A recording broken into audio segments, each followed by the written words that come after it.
virtual roundtables. We don't have too much for you today. First, we will start out with Randy Shroll, who is going to give us an overview of.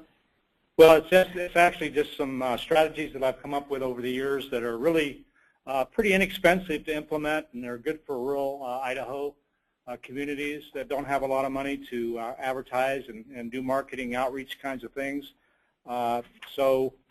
With that, why is this not advancing?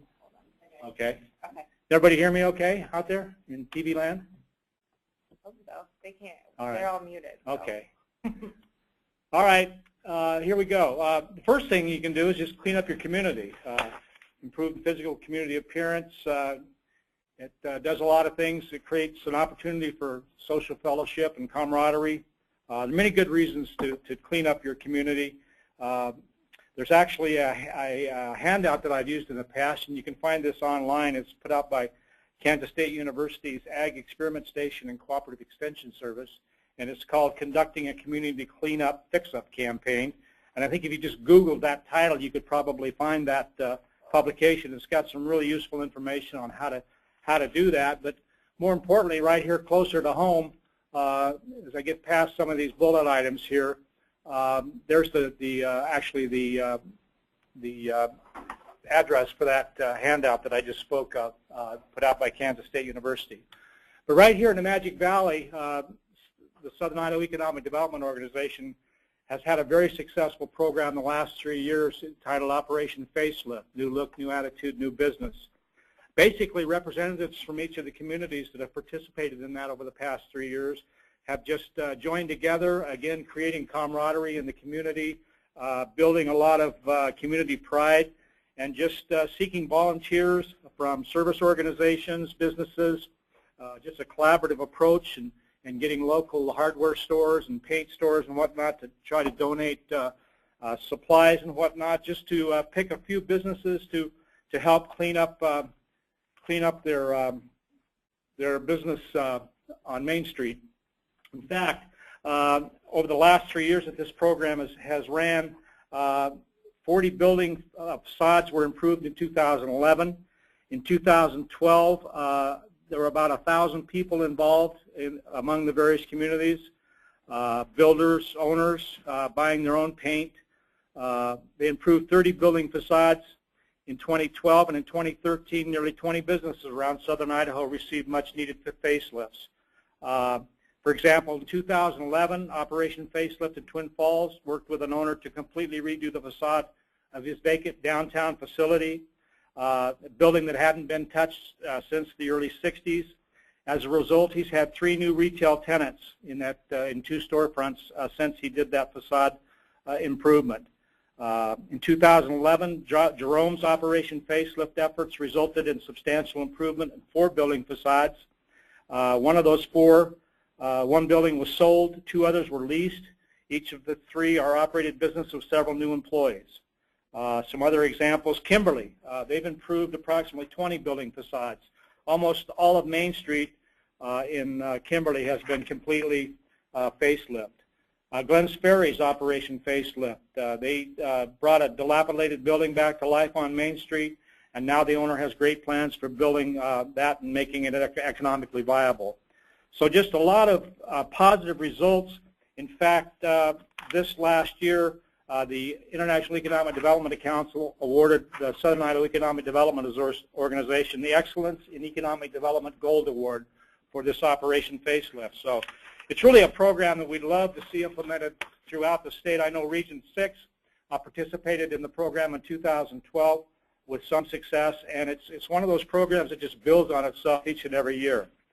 Another thing that we see that I've picked up across the country, basically, and in a lot of our rural towns, we have empty storefronts, and across the country, property owners and managers are trying to find new uses for those empty storefronts.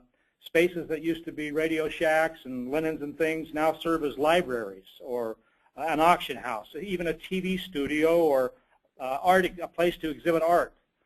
What that does is it makes keeps the storefront updated and clean, makes it look like it's in use, And although it's probably not going to solve a lot of real estate glut in the short term, it can create a feeling that there's something going on in that community rather than just empty storefronts.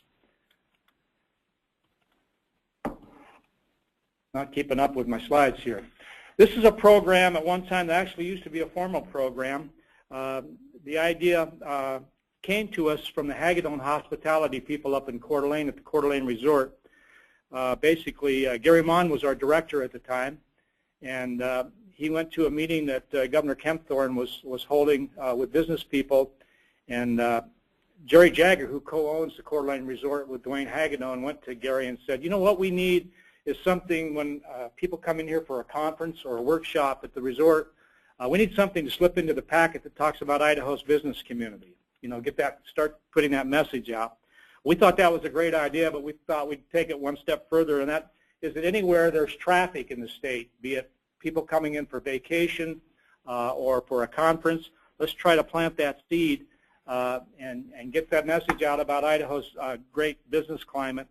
And I always like to tell the rural areas it only takes one, in a small area to plant that seed and have someone who's maybe coming here for recreational purposes to understand that Idaho is a great place to do business. They have a business that's not location dependent. They can move that business here, and now they can do every weekend what heretofore they're doing once or twice a year. Same holds true for outfitters and guides. You're talking about a captive audience, on the river for 7 days or up in the mountains on a hunting trip. Very easy for someone who's attuned, if we could get the outfitters to be, savvy and knowing what our message is, just over here at a campfire, someone that's disappointed with their current business climate to say, hey, what about Idaho? Idaho's a great place to do business, and just a casual conversation. Again, it only takes one. Another formal program we used to have is the Idaho Ambassador Program. We're calling that Team Idaho now. Basically, it's, again, just anybody in the community understanding what the business climate is. Again, casual conversation. Maybe it's on an airplane flying back from a business trip, sitting next to someone who's complaining about the high cost of doing business in Southern or Northern California. Again, just planting that seed. Again, I said we used to have a formal program whereby we actually had a card that the business person could actually hand to that person. They could fill that out, send it in to us, and we'd send them information. Again, it only takes one, and you've got some jobs created in your community. Another thing we like to talk about is alumni. Back in the 80s and 90s, kids were leaving home because they couldn't find work. Governor Anders used to refer to that as the brain drain. Well, it's time to bring them home, and I think actually through Accelerate Idaho and whatnot last week, we're learning that labor has a huge movement now to bring them home. And I've talked to our rural folks. A lot of communities have an all-year or an all-class reunion once a year. Why not set that economic development booth up at that alumni gathering and, again, talk to those people who've moved away from home, went to work for that large corporation. Maybe they spun out from there, started their own company. Time to come home, bring your business with you. Again, it only takes one. This isn't so much a marketing idea as it is just, I think, a cool idea. And Kimberly did this very successfully back in the mid to early 2000s, about around 2008. A youth advisory council to the mayor, getting the youth involved. They had a motto that we are the youth of Kimberly, building leaders of tomorrow through the challenges of today and striving to promote the skills necessary to become effective leaders in our community. They were doing all kinds of things. They were helping with cleaning up the community. They were delivering an economic development newsletter because there weren't funds available to send that out, but they were keeping people informed as to what was going on in the community through this newsletter. They were working with the Safe Routes to School program and a lot of other ideas that the youth were involved in, and these are going to be our leaders of tomorrow. So it's just another idea that I think is a great idea to have those, and we encourage our rural economic development programs to try to have maybe the youth represented on their boards of directors. Cool spaces. This is an idea that Southern Idaho Economic Development Organization came up with. Again, we're seeing a lot today of old warehouse districts and being renovated and turned into cool spaces. This is really appealing to the young entrepreneurs that are out there working, looking at setting up shop and doing things. Interesting. Just recently, I was doing a tour with Julie Oxarango Ingram over in the Shoshone area, and she was showing me some old second-story apartments there in Shoshone, right on Main Street, which could be easily renovated and turned into some very cool office space. And I had this vision as we walked through those apartments. I could just see a group of software engineers in there. They're close to skiing in Sun Valley at a fraction of the cost of what it would actually cost to locate and operate in the Wood River Valley. So those kinds of things are potentials. And kind of brings me to this next slide, land for industrial and commercial development, which is kind of a segue into our next presentation, which is going to be about the Gem State Prospector Program. And so I won't go into this a great deal, but if the community has commercial or industrial land out there and it's not a part of it, you don't have it listed on this program, shame on you. It's free. It's just one more medium to get that out there into the people and the people that might be looking for a particular piece of property, and it's just something that we need to make sure that we're doing. Also, a couple of my last slides are having to do with the website and social media, which are subjects of another presentation that we're not going to get to today, but in the near future we will. Websites and social media are some really easy ways to make sure you're getting your name out there and trying to get on somebody's radar screen. So with that, I'll turn it over to our next presenter. I think it's Jenna. Let's answer some of these questions. Oh, okay. You got some questions? Just a couple. I think Jerry's got the answers. He does.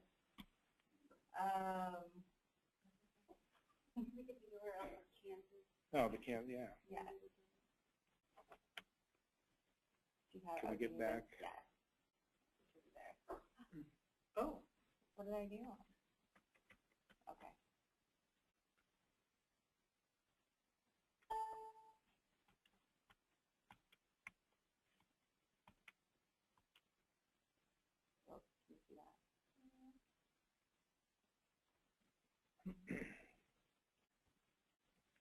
So then our next question is,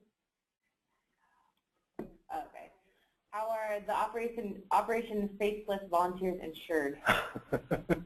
How are they insured? They're not insured that I'm aware of. Probably have to sign a waiver. I don't know. I've never been asked that question. I could check that out, though. We could ask Jan Rogers if there's any kind of an insurance waiver or whatever that they're doing. Mostly it's just the Boy Scouts and the Kiwanis clubs. The fire department in many communities have come out and helped wash down buildings and clean up facades. It's been a great opportunity for people just to come together, and I'm not sure that insurance has been a problem in the past, but that's a good question, I guess. Cool.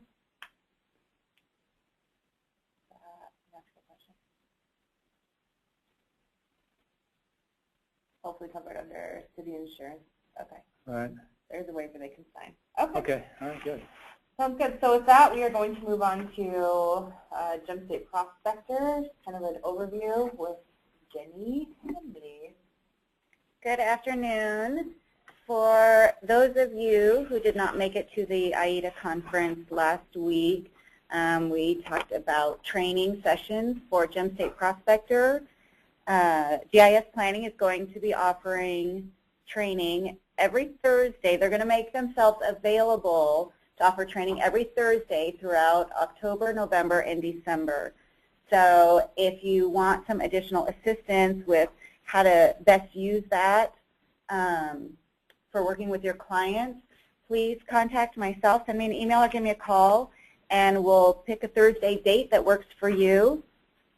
And then each time a Thursday is scheduled, we will notify everyone in the state so anyone can participate. We just want to get some on the calendar, but this is going to be a great way to get more familiar. I believe I've heard in the past that some of the concerns were, as far as the data entry goes, it was cumbersome because you could only upload one listing at a time, and I believe they've simplified that so you can do more than one listing at a time. Our goal, of course, is to ensure that all Idaho properties are listed in Gem State Prospector. This will be easier for everyone in the state to work with our clients, and it will make your life much easier when submitting for RFI proposals, because you could just send us the link or the property number in Gem State Prospector, and then we can just print it out, and you don't have to go through and collecting all those photos on your own because it will already be uploaded. So again, every Thursday, and then once we go, we'll do the first month of training sessions at the next virtual roundtable in October. We're going to have Chris Gillis from GIS Planning. He will do a demo for us, and he'll talk about doing the local additions and different widgets, that's one of their terms, in order to personalize Gem State Prospector for your own website.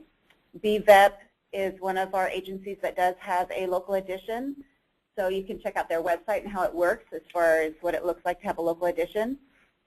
So that is to come in October at the virtual roundtable. So if you have any questions on Gem State Prospector, let me know. And again, just let us know what Thursday will work for your community so that we can get a training scheduled for you. That's all I have. Yeah, that's all we have today, unless there's any other questions. We'll see you next month. Okay. I don't see any other questions. Well, I guess Linda Martin, if you could type your question.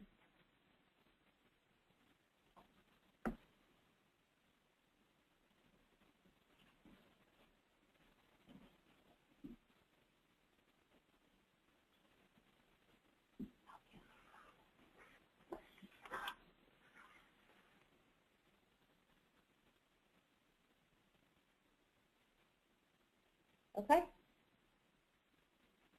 Yes, I don't actually see any other questions. If you have anything, feel free to send us an email or give us a call. Thank you very much for participating. Oh wait, here's one. Who should attend the Gem State Prospector? Any economic development leaders in your community, commercial brokers, or local multiple listing groups?